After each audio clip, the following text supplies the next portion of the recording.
Right at the very start of the course, you'll have been given a booklet called A Brief History of Rome, which details the early myths and legends, the Aeneas legends, the Romulus legends, and also the legends of the kings of Rome.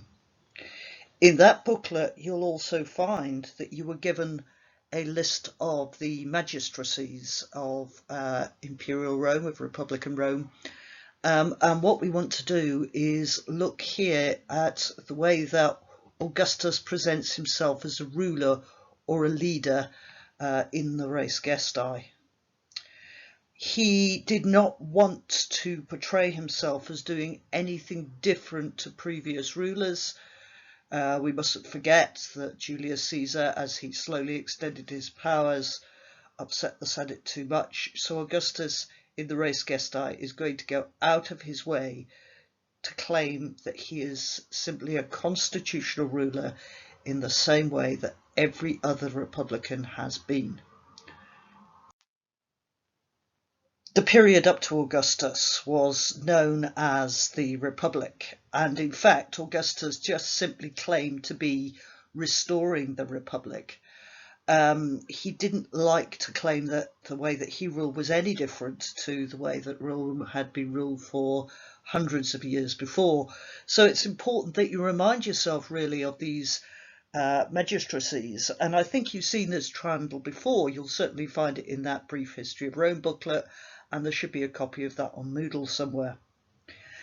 So here you can see the two different houses right at the bottom. You've got the Comitia, the popular assembly, where the plebs of Rome voted for their particular magistrates, and the magistrates of the plebs of Rome coming from the Comitia are called tribunes. And then you've got the Senate of Rome, the nobles of Rome, the patricians of Rome.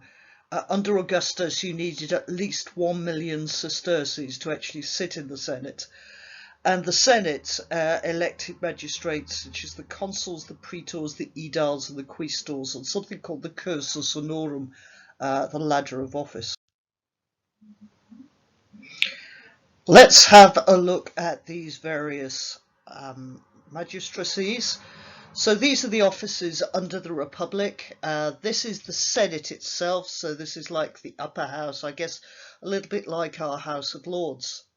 To be in the Senate under Augustus, you had to have a property qualification of at least 1 million sesterces, and these are going to be some of the offices that he talks about. So under the Republic, and by the Republic I mean the government up to and including the Augustan age.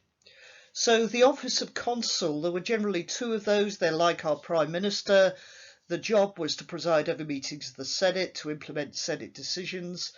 There was a minimum age of 42 theoretically on that one, set by Sulla in the 80s BC.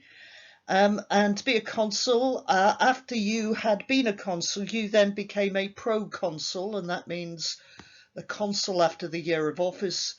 And you then left Rome and you went out to a province or a country in the Roman Empire, and you looked after the army in that province on behalf of the Senate. That's the consul. The praetor is a little bit like the deputy prime minister. If the consul's like the prime minister, there's two of them. The praetor's a little bit like the deputy prime minister, but there are 8 of them. They can introduce legislation into the Senate just like the consuls can. There should be a minimum age of 39, and they became a pro-praetor after their year as praetor, and they governed a province, or they governed maybe part of the empire and looked after the army in that province. So the consul and the praetor, they were certainly something that were known under the Republic as part of the magistracies. There are other things that are going to be spoken about in the res Gestae as you unpick and as you go through this. Triumvirs. Triumvirs had existed before Octavian, Mark Antony, and Lepidus. They're a political regime dominated by 3 individuals. But the thing to remember about the triumvirs here is that this is the second triumvirate, and the Senate actually voted for Antony, Octavian and Lepidus to become triumvirs in 43 BC for 5 years to try to calm the situation after the death of Julius Caesar. That was a legal arrangement, and it gave them powers which outrank other magistracies. In other words, triumvirs could tell the consuls they didn't like what they were doing, or they could tell the praetors they didn't like what they were doing. So this particular triumvirate had been voted for by the Senate, but it did enable Octavian, Mark Antony and Lepidus to have powers that outranked other magistracies. The princeps senatus was the leader of the Senate. That is not a magistracy, but an honour, meaning first among equals. That is chosen in blocks of 5 years, and the princeps senatus was always the first to speak in the Senate and suggested the order of business.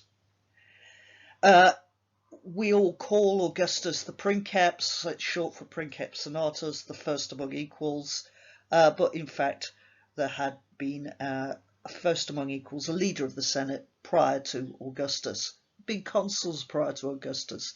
There's been praetors prior to Augustus. The dictatorship, I'm sure you'll remember what happened to Julius Caesar with this one. Theoretically, it could be conferred for only 6 months, and in a crisis, Julius Caesar made himself very unpopular by constantly extending that term of office, was then killed when he thought it would be difficult, when he tried to take those powers for life. The powers of the dictatorships, they suspended all of the magistracies in a military or serious domestic emergency. That triangle on slide 2 goes to show you that there are actually 2 tiers really to the Roman political system. There's the Senate, which is a little bit like the House of Lords, and there's also the Comitia, which is the People's Assembly. The main office from the People's Assembly that you need to be aware of, that Augustus will in fact take the office of, is the office of tribune. There were generally 10 of them, and they've got the right of veto against magistrates of the Senate, like consuls and praetors. In other words, they could vote to stop what consuls or praetors actually wanted to do. So one of the things that Augustus will do is not take multiple consulships. The problems with taking multiple consulships is that stopped the ambition of many other senators who in the past under the Republic would have been able to be a consul. If Augustus is there on a permanent basis, that means that they can't step up, and therefore they would get perhaps a little bit jealous of Augustus's powers. So he will resign the consulship, but in fact take up the tribunician powers. That makes him look a little bit like a man of the people. And it would also give him the right of veto against magistrates in the Senate. And now the military offices that he will allude to, proconsul or propraetor.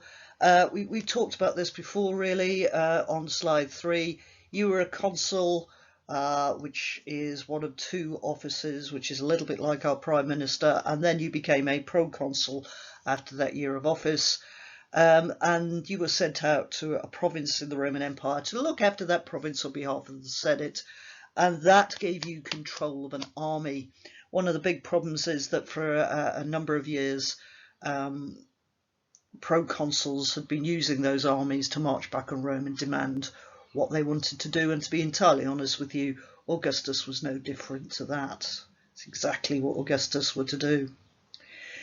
And then the other military office that's talked about here will be imperator. I'm sure you know that you got the laurel wreath if you're imperator. That is a title given when a commander of an army gains a great military victory and was allowed a parade or a triumph through the gates of Rome. Over the next couple of slides, I'm going to give you a number of extracts. The Res Gestae is written by Augustus, and it is his self-presentation. So this, I will admit, is not an easy thing to do. If you can read the following extract, please, and highlight the magistracies, the offices, the honours that Augustus has given, and then collate them on the next slide. Just find as many as you can. I've actually done this one. I've actually Not done the entirety because there's more than just the highlighting on this slide, but I've tried to give you an idea here of exactly what we're looking for. So in Race Gestae 1, I just want you to click through to the next bit, which will read this for you. Race Gestae 1, Augustus is speaking. At the age of 19, and on my own initiative, and at my own expense, I raised an army, by way of which I liberated the Republic, which was being tyrannized by a faction. For this, the Senate, through honorific decrees, admitted me into its order, during the consulship of Gaius Pansa and Aulus Hirtius, giving me a consular position in declaring opinions, and gave me imperium, that is power. The Senate ordered me as pro-praetor together with the consuls to provide that no harm should come to the state. The people appointed me as consul in the same year when both consuls had fallen in war, and triumvir for the administration also of the Republic. Okay, so I'm going to try and talk you through exactly what I'm looking for here, and just have a go, that's all I ask. There's more to it than just what I put down here, so I want you to go back to Race Gestae 1 and find some other magistracies or honours. Try and tell me why those magistracies or honours were given, and why that might be a little bit different to the usual precedents for the Republic. Or Augustus Cispin. What is he trying to say by talking about that magistracy or honour? So if you go back to Race Gestae 1, we've done that highlighting, haven't we? We've highlighted what magistracy you've got and why they're given, and then you can see here that there I've highlighted why the magistracy, the honour, was that he's admitted to the Senate. It's given in Race Gestae 1 because he raises an army and liberates the Republic, he says. But why is that a bit different? Well, if you go back to what you know about those officers, we're told in Race Gestae 1 that Augustus was in fact 19 when he raised an army. And if you remember rightly, you had to be certain ages, didn't you? I think, was it 42 to be a consul? And then you're supposed to have been a consul, then a proconsul, and then go out and then command an army. He's 19, and he'd never held the office of praetor or consul, but he was allowed to be in control of the army. The tyranny of a faction, if you remember rightly, here is referred to is Mark Antony. So all he's saying here is that the Senate have asked him on his behalf, because he has got the use of armies, because he's got the name Caesar, and the name Caesar is popular with the armies, to go against Mark Antony and to aid the consuls Hirtius and Pansa on their behalf. He is simply making out that he is being asked to do this, that this is totally constitutional, and this was the right thing to do because it was his public civic duty. He therefore is not doing anything, as far as he's concerned, that's different to the Republic before. But of course he is. He's 19 and he's not actually held the right offices. But he's just making out that he was asked to do it, therefore he had to step up. So exercise 2, and again it's the same thing. Read the following extract and highlight the magistracies, offices, honours and why they're given, and then just collect your ideas on the next slide. Find as many as you can. Race Gestae 4. Twice I earned ovations, and 3 times I celebrated curial triumphs, and I was named Imperator 21 times. When the Senate voted me further triumphs, I declined them. I sat down in the Capitol, the Laurea for the Fasces, after I'd fulfilled vows that I'd made in war. The Senate decreed 55 times that prayers be offered to the immortal gods on account of the successes achieved by me or by my legates under my auspices on land and sea. In addition, there were 890 days on which, by senatorial decree, prayers were offered. In my triumphs, 9 kings or children of kings were led before my chariot. I'd been consul 13 times when I wrote this. I was in the 37th year of tribunician power. So just go back to that previous slide and find, again, you should have highlighted what the magistracies are and why they're conferred according to those slides. And then just on that end bit, right, why you think that may be a bit different.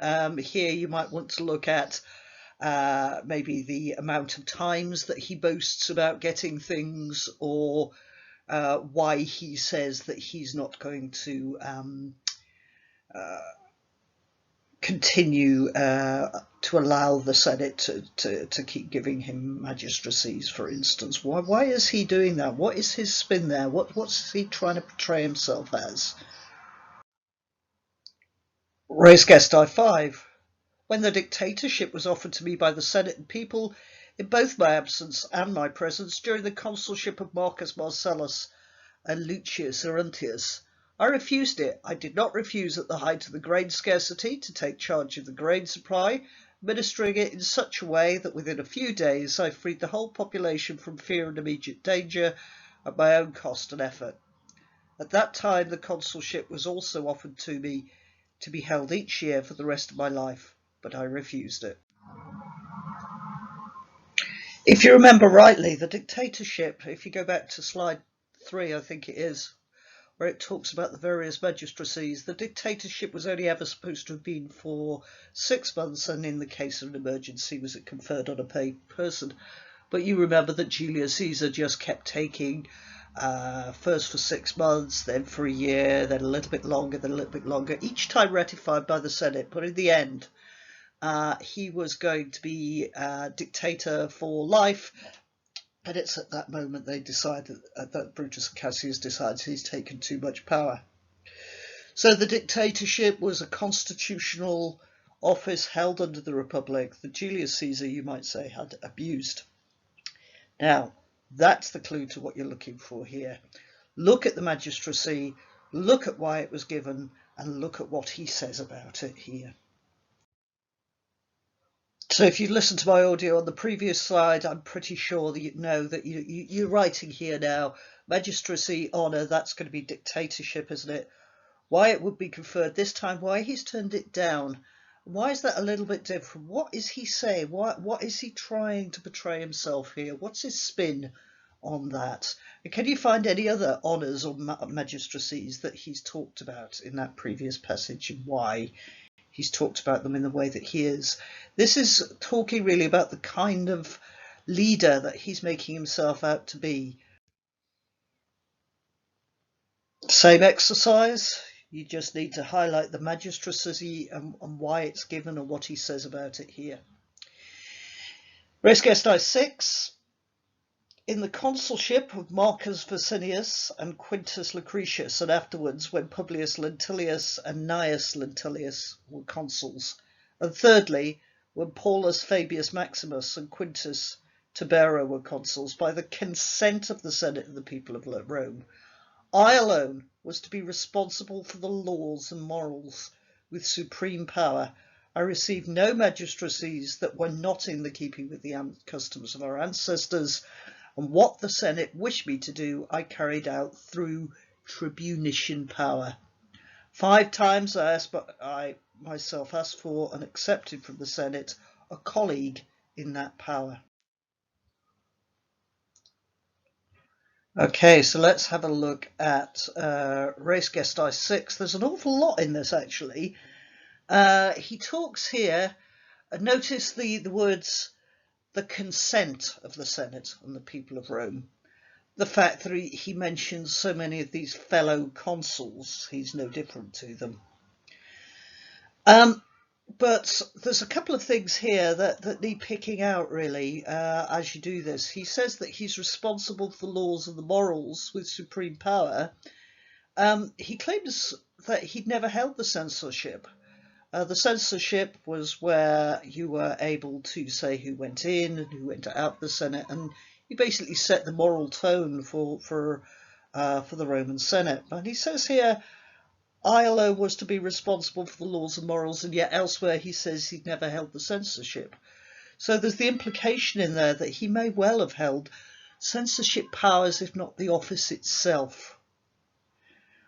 And then notice all the emphasis too on tribunician power, that is the lower house, the committee of the men of the people, the tribunician power.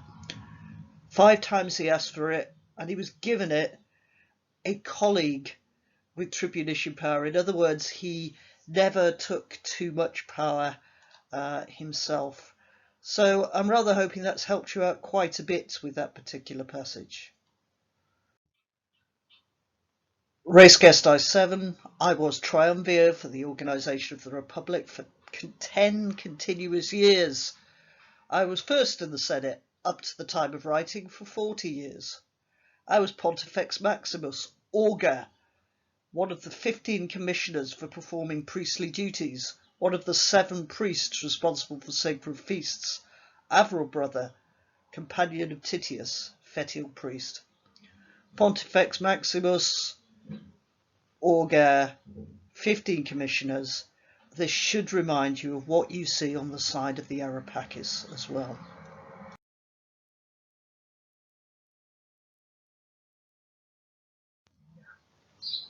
Okay, go back over those previous slides, and when I'm writing here RG1, it means Res Gestae 1, of course.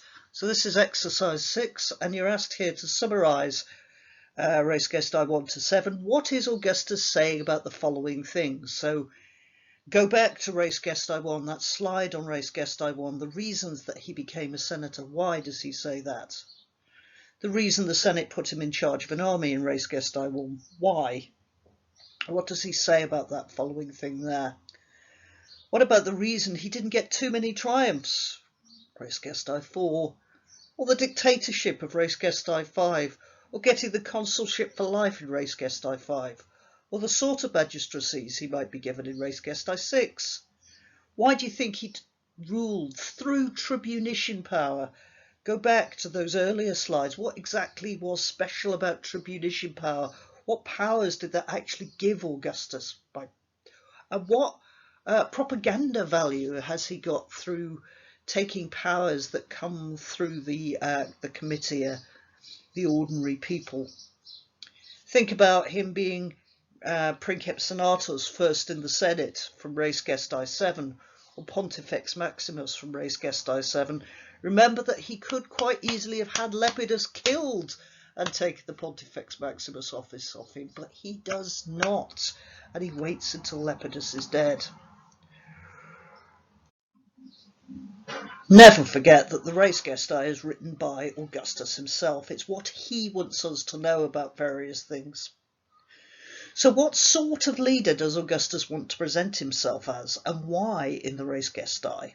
So just go back to those sections 1 to 7 that you've looked at. And can you tell me from 1 to 7, what sort of leader does he want to present himself as? Why would he want to present himself as that? Can you give me some examples, and can you give me some evidence?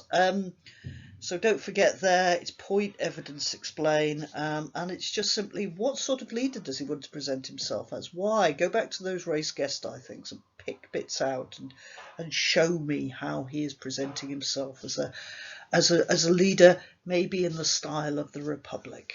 It's always been there. And so with this one, it is just simply click on the link below, or I'm pretty sure I'll be able with this particular PowerPoint to upload the section that you need. If you just click on this, and then as you go through, you make a list of special tributes conferred on Augustus in sections 9 to 14 and 34 to 35 of the Res Gestae.